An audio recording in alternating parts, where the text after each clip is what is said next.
Okay, so we are going to continue with the activity 7. Who can read the activity 7? Who can read the instruction of activity 7? Mam Jara?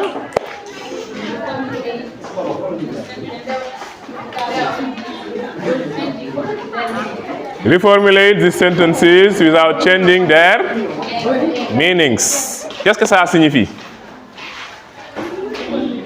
Qu'est-ce que ça signifie, l'instruction? Qu'est-ce que ça signifie? Qui peut me définir la consigne? Oui? Qu'est-ce qu'on demande de faire ici? Wow, donc nous koy tekil. Qu'est-ce que ça signifie?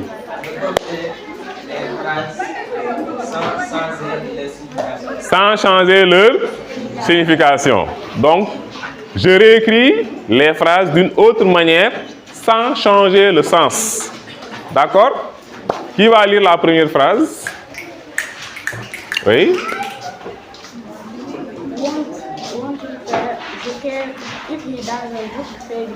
Repeat again. Il y a un sujet, il faut lire le sujet d'abord. I won't repair the car if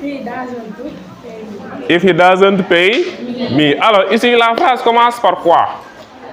Par unless. Que signifie unless? À moins que. Alors, unless, c'est le contraire de if. Unless égale if plus not. Donc, pour dire unless, le verbe qui suit se met automatiquement à la forme affirmative. Parce que si on fait forme négative, il y a une négation. Donc, il y a une double négation. Une double négation, c'est une affirmation. Donc, puisque unless est déjà négatif, donc verbe stop automatiquement, ça doit se mettre à la forme affirmative. Donc, ici, qu'est-ce qu'on doit dire normalement quand on fait la reformulation? Oui? Unless? Non. Oui? Unless he does pay me. Pourquoi tu mets le does à l'intérieur de la phrase? Unless he pays me. Unless he pays me. Donc, unless he pays me. Est-ce que le reste de la phrase va changer? Donc là, I won't repair the car. I won't repair the car. Donc, après unless, le verbe pays se met automatiquement à la forme affirmative. N'est-ce pas? C'est clair? On passe à la deuxième phrase. Qui va lire la deuxième phrase? Oui? Speak loudly. I have never seen a president as charismatic as Obama. Les phrases bi ça commence par Obama. Alors, quand moi may tekil phrase bi en français. En français, qu'est-ce que ça signifie? Oui? Pardon? Je n'ai jamais vu un président. Je n'ai jamais vu un président. On a as charismatic as. Oui? Si charismatique. Légui, qu'est-ce que ça implique? Lan lay tekki lolu? Lan lay signifier? Musuma gis président bu melni Obama manam ku gëna charismatique que Obama. Lolu lan lay tekki? Est-ce que amna ku charismatique melni mom? Xam nga amul. Donc lan lay tekki? Ça signifie que il est le plus charismatique. Donc, qu'est-ce qu'on va dire? Obama is? Non, c'est superlatif que utiliser. The most charismatic president jeex na donc tu vas dire Obama is the most charismatic president. Donc loolu lay impliqué, n'est-ce pas? C'est clair, hein? Ñu jàll ci troisième phrase bi. Qui va lire la troisième phrase? Oui?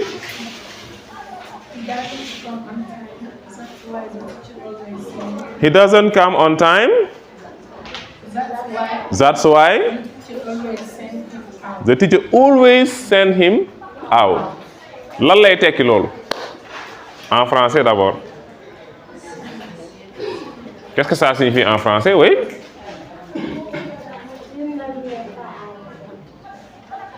Il ne vient pas à l'heure. That's why mooy lan? C'est pourquoi le prof le renvoie tout le temps, n'est-ce pas? Il ne vient pas à l'heure. Moom du ñëw heure mukk. Looloo tax prof bi di ko dàq saa su ne. Léegi ñu ne la nga reformuler phrase bi en commençant par quoi? Par if. Très bien. Alors, fii nii boo bëggee transformer facilement la phrase, qu'est-ce qu'il faut faire d'abord? Qu'est-ce qu'on doit identifier dans la phrase d'abord?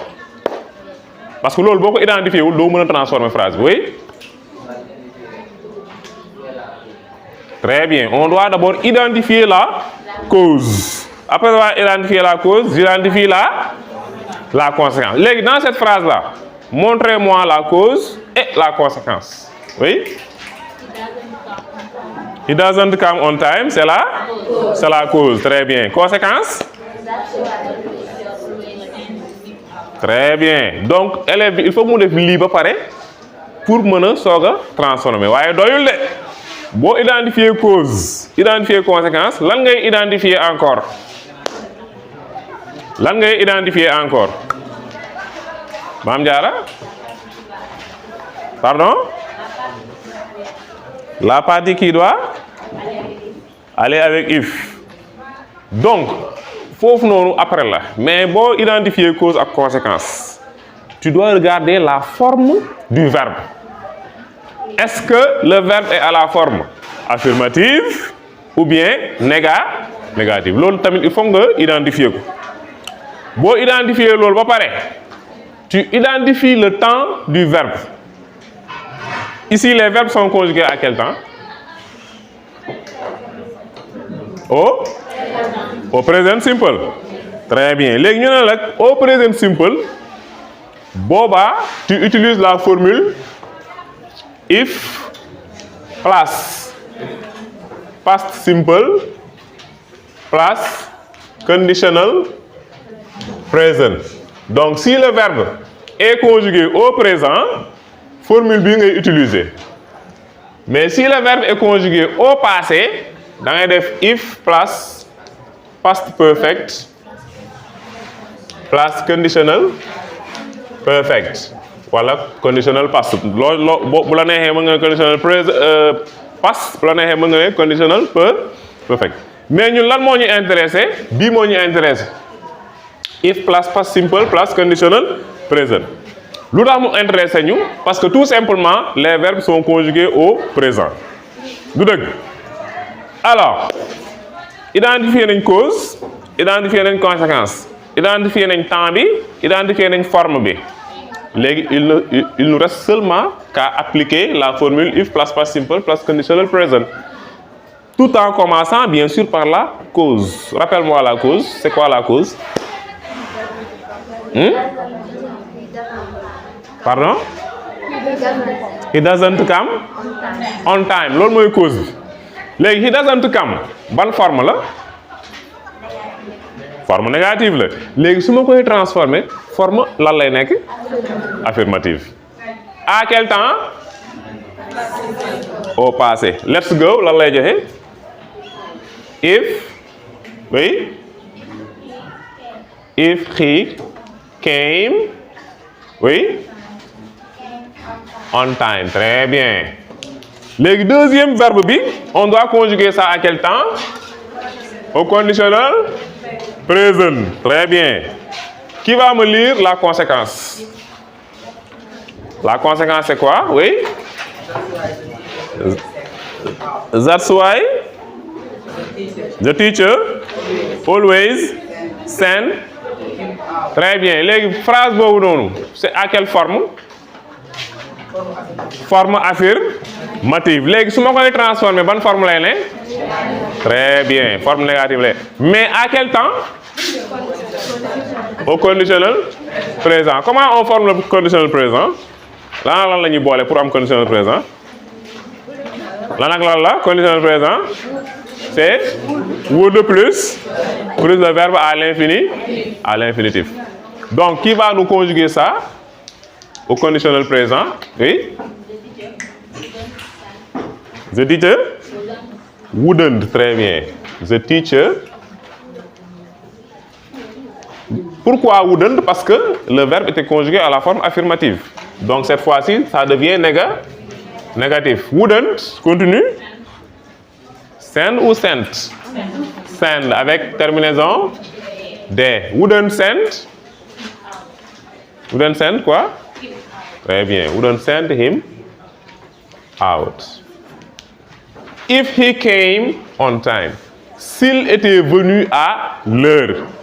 The teacher wouldn't send him out. Le professeur ne le renverrait pas dehors. Gis nga bu teeloon ñëw prof bi du ko dàq.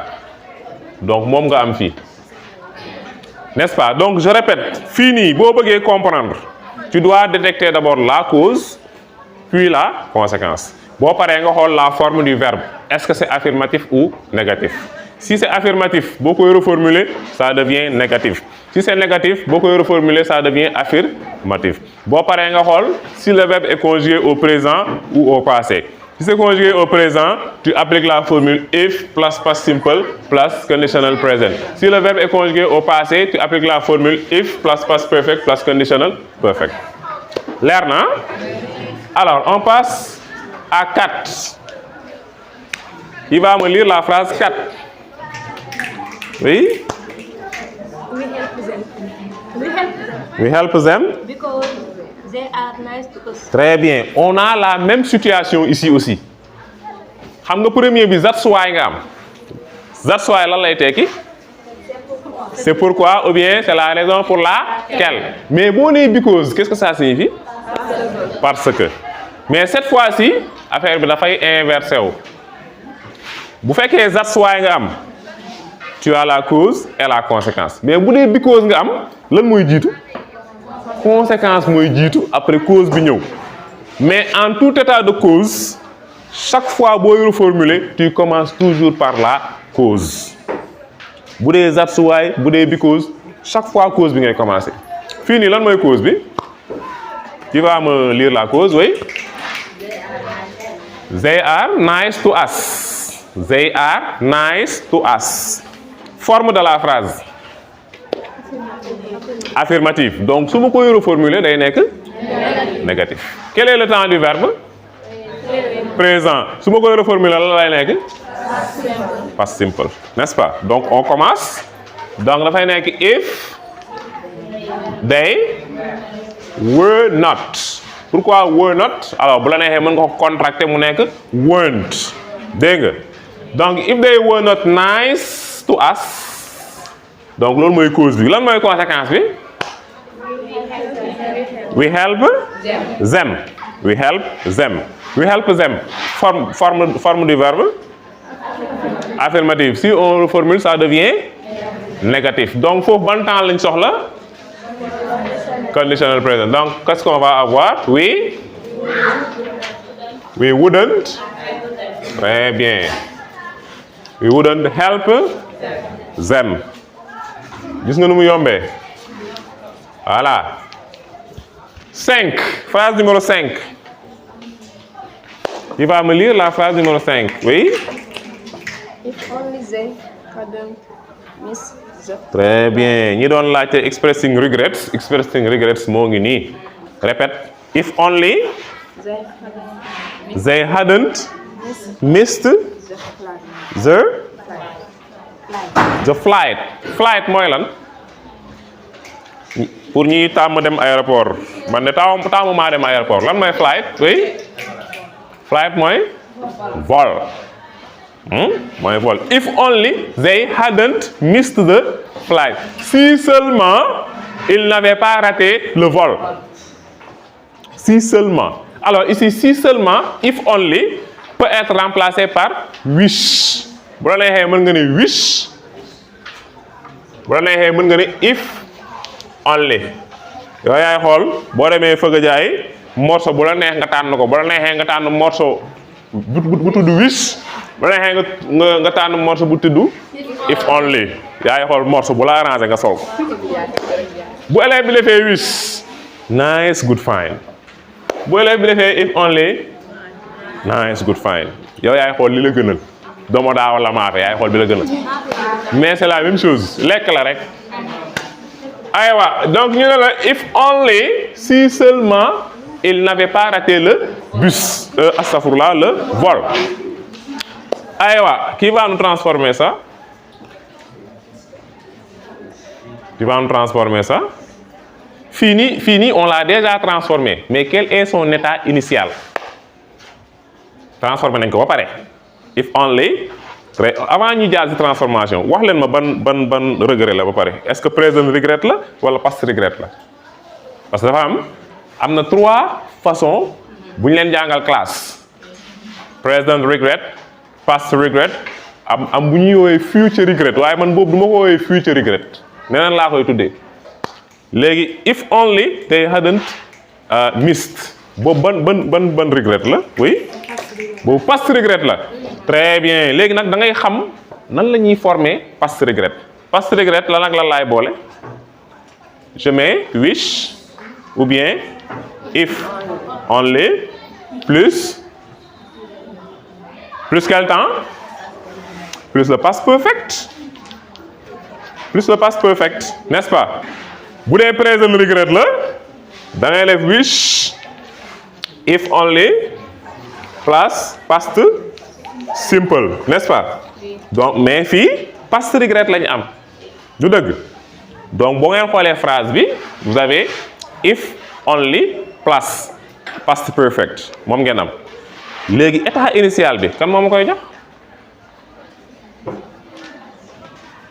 si seulement ils avaient raté le vol léegi état initial bi lan lay nekk dafay nekk They lan oui très bien they missed the flight. yéen a waxal seen bopp ne past regret la donc conjuguer le verbe au passé mu jeex past regret je conjugue le verbe au passé léegi su ma koy transformer nag lay nekk if only plus le past perfect. waaye grammaire question de formule la rek j'apprends mes formules par cœur je trouve les réponses gis nga they missed the flight prof bi suy bind moom lii la lay bindal léegi yow booy transformer li ne ci feuille bi ngay moom mooy nekk sa transformation formule bi boo ko jàppee rek doo sonn da ngay appliquer rek donc they missed the flight ils ont raté le vol léegi nag muy rëccu affaire boobu noonu mooy waral mu ne if only they hadn't missed parce que fii nii xam nga affirmative forme nga am booy exprimer regret bi ça devient négatif bu dee phrase bi c'est à la forme négative booy exprimer regret bi ça devient affirmatif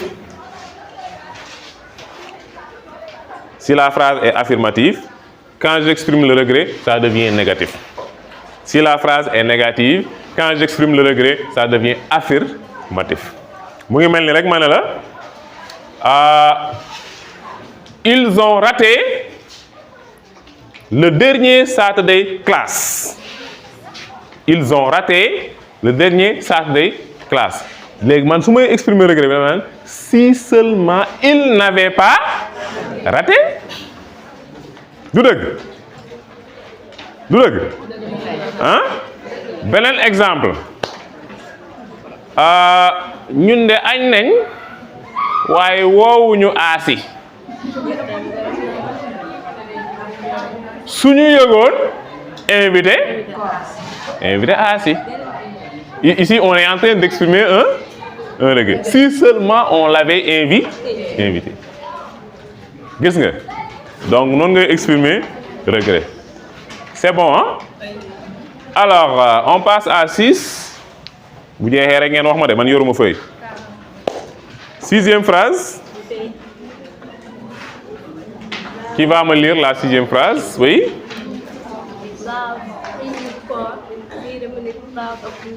mu ni. dégguma li nga wax de.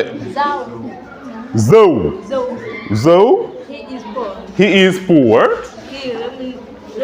He remain proud. loolu lu muy signifier.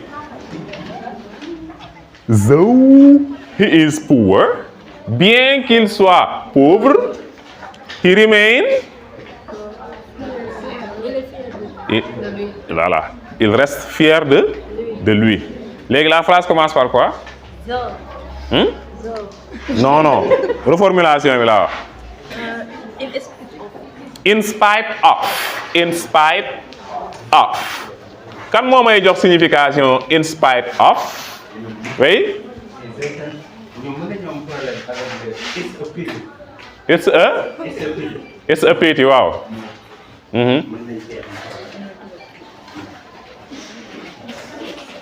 Ok.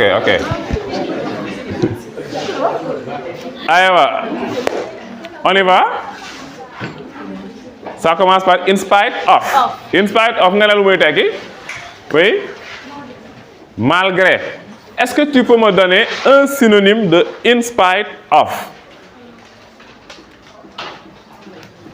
Mu ngi seen kanam. Oui. Despite. moo tax ñu boole leen pour wan leen quelle est la différence. In spite of ça signifie despite c'est la même chose mais nag niñ leen di utiliser moo wuute yaa ngi dégg fii dañ ko ne bien qu'il soit pauvre il est resté fier de lui-même yaa ngi dégg léegi ñu ne la phrase bi ça commence par in spite of malgré lan lay nekk malgré qu'il soit pauvre ou bien malgré sa pauvreté malgré sa pauvreté wala malgré qu'il soit pauvre donc loolu nu ñu koy waxee in spite of his poverty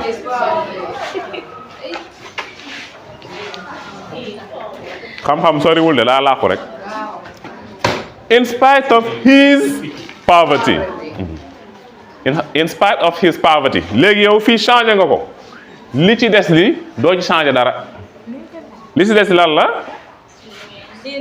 he remain proud of himself du noonu très bien léegi nag ñu ne la in spite of mook despite c'est la même chose mais ni ñu leen di utiliser moo bokkul alors léegi bu fekkee despite la lan la ñu war a wax est-ce que dañ naan despite allez-y qui va essayer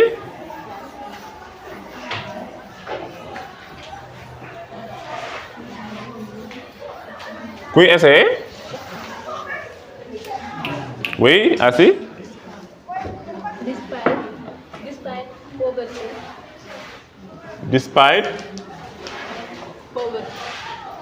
despite poverty ici bu la neexee aussi fii mën nga ne despite his poverty mais mën nga ne despite ici tu vas utiliser la forme ing fii lan mooy verbe bi c'est lan mooy verbe avant pour qu'est-ce que vous avez is léegi is vous mettez ça à la forme ing lan lay nekk easing day nekk being comme being sport xale yu góor yi xanaa du ngeen seetaan being sport day nekk being despite being yow verbe bi rek ngay changer léegi poor bi da nga koy bindaat despite being poor après tu écris le reste de la phrase. Le reste de la phrase c'est lan he remain proud of him. Gis nga donc changement bi ci début de phrase bi rek lay nekk n'est-ce pas? Phrase numéro 7. Diara, c'est quoi la phrase numéro 7? Très bien. Lii nii ban règle grammaticale la? Est-ce que c'est le reported speech? Je ne pense pas. C'est quelle règle grammaticale ça? People say that. Oui? C'est la voix passive, mais bonne passive là? C'est la voix passive? Hein? C'est la voix passive qui est impersonnelle. C'est la forme impersonnelle de la voix passive. Léegi ñu ne le people say, oui, continue. The president works hard for the country. Très bien. Léegi ñu ne la phrase commence par quoi? The president. Très bien. Alors, qu'est-ce qu'on va dire dans ce cas? Les gens ont dit que le président travaille bien pour quoi? Pour son pays. Léegi nag ñu ne la ça commence par the president. Vous mettez ça à la voix passive lan lay nekk? The president. Xool leen rek commencement phrase bi on a dit people say that. Léegi le verbe say est à la voix active. Vous mettez ça à la voix passive. Say est à la voix active. Maintenant vous mettez ça à la voix passive lan lay nekk? The president is said. Très bien. Is said jeexagul. To work. Is said to work hard. Très bien. For the country. Gis nga alors fii bu la neexee aussi mën nga ko waxee neneen au lieu nga naan muy commencer the president mën nga ne tout simplement it is said that the president works hard for the country. Donc ñaari possibilités yooyu nga am soit nga ne the president is said to work wala nga ne it is said that the president works. Quel discours? Oui, c'est le discours direct. Léegi nag reported speech mooy discours indirect. Léegi mën nañ la jox une phrase au discours indirect ñu ne la nga def ko au discours direct vice versa donc bu ci nekk mën na nekk mais fii nii on vous a donné des phrases au discours direct on vous demande de les mettre au discours indirect n'est-ce pas? Première phrase bi lan la?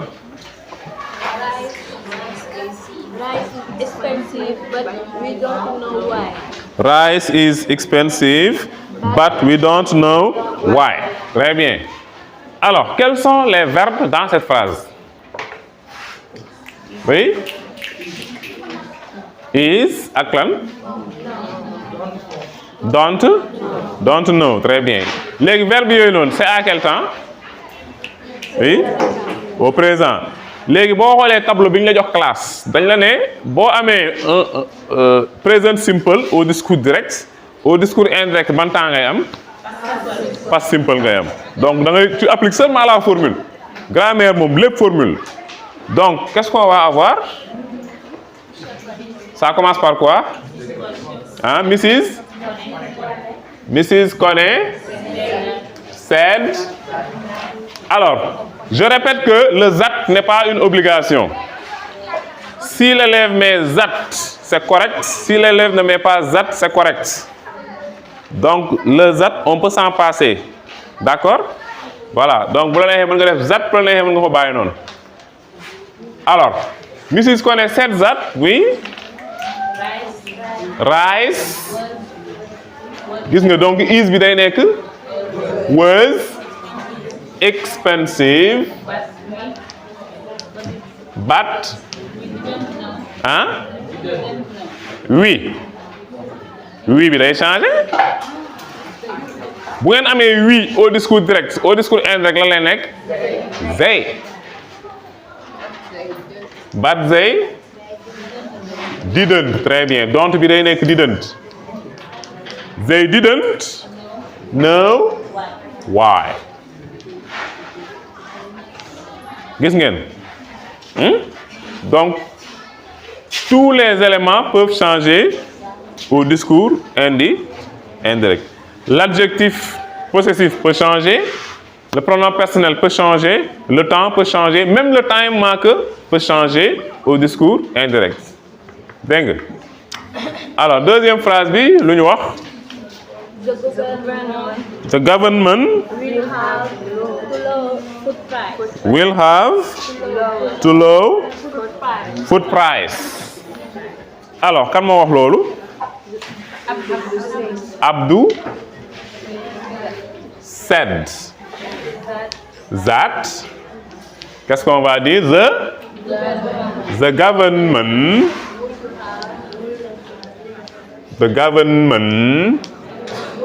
would have too low. C'est comme ça, hein?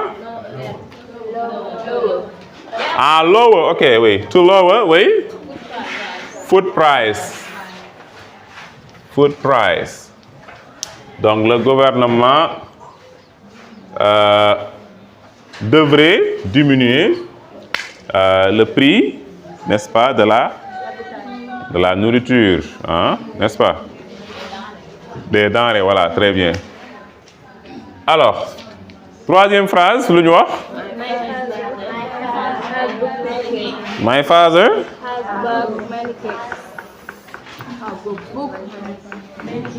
has bought, c'est pas boot, c'est bought. Has bought many cakes, très bien. Has bought, ban temps la? Present perfect. Si tu as le present perfect au discours direct, au discours indirect, tu as le past perfect. Donc là la ñuy am? Our said that. Her lay nekk. Her father, oui, had bought many cakes.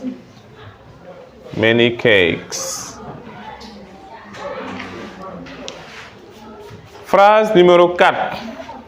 Do you understand the text? Do you understand the text? Alors, bu ngeen ñëwee ci report speech dafa am lu ñuy woowee reporting declarative sentences mooy les phrases déclaratives.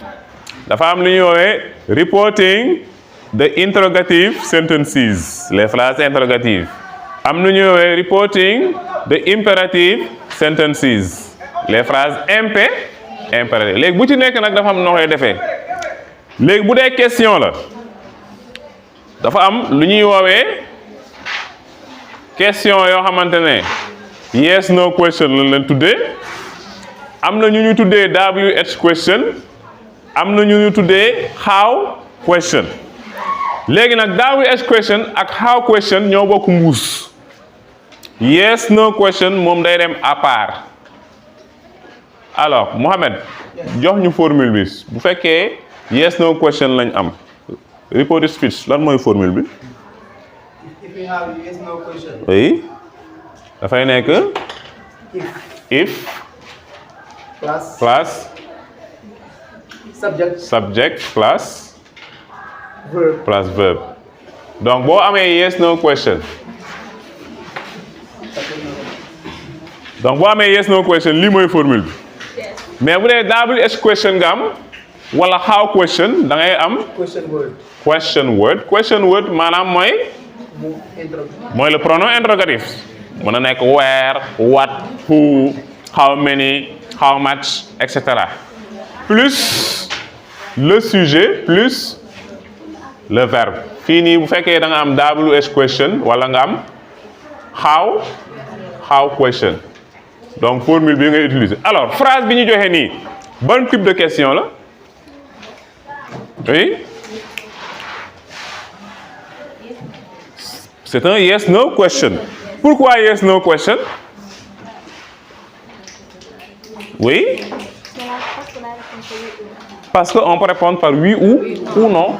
question boo xamante ne waaw nga wax wala déet loolu mooy yes no question. añ nga. déedéet. sangu nga. waaw. donc loolu mooy yes no question. hein? alors répète-nous la phrase. Do you understand the text? kan moo wax loolu? The teacher asked me. Le professeur me demanda. Est-ce que tu comprends le texte? léegi lan lay nekk? oui. If I understood. lan moo tax understood? parce que le verbe est au présent. très bien. If I understood the text. dégg nga. phrase numéro 5. Where do you come from? Where do you come from? boobu est-ce que yes no question la? Non. boobu ban façon la? WH question la. bon donc foofu noonu ban formule laa utiliser? question word plus subject plus verb. aywa on y va. kan moo wax loolu? dad mooy lan? mooy papa avec le langage familier, n'est-ce pas? léegi dad lan la wax moom? dad ask us. bon am na ñu naan as am na ñu naan us. ku nekk ak sa prononciation. waaye kenn wax os moom bokku ci. loo bëgg a prononcer moom bul wax os. us wala as. waxuma asi de as laa wax. kay that ask us. donc xam nga sànq premier bi mii nga am. mii mooy moi. mais as nag mooy lan? mooy nous donc c'est au pluriel. léegi lan la ñuy wax? that ask us. très bien. j'écris d'abord where plus le sujet. lan mooy nekk sujet bi? oui day changer. they lay nekk. where they.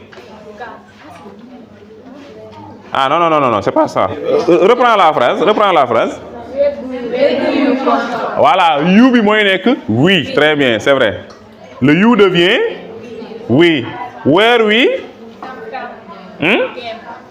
we came from. where we came from. gis nga ici aussi on a juste appliqué la formule where question word. we c'est le sujet. came c'est le verbe. jeex na wala? des na benn ah. Aïcha. Do your best and don't cheat in class. très bien. do your best and don't cheat in class.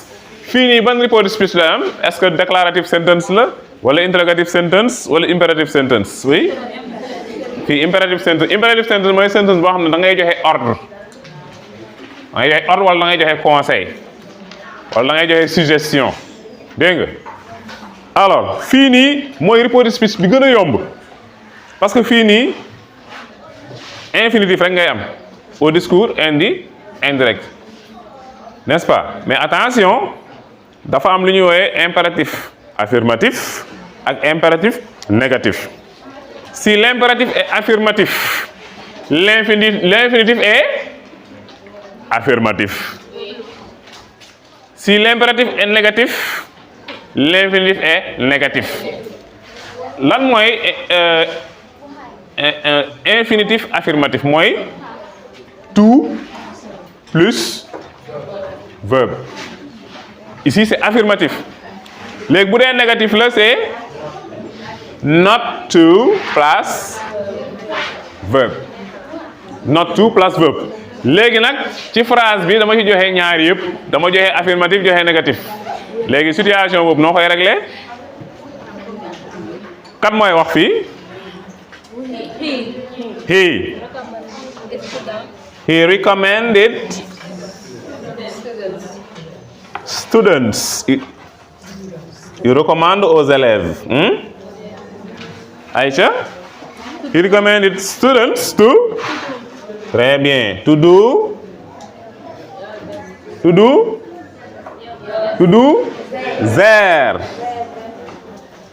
their best. And? Très bien. And not to cheat in class. Il recommanda à ses élèves de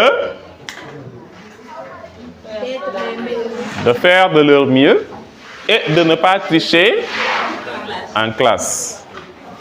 Donc bii mooy discours indirect avec la phrase impératif.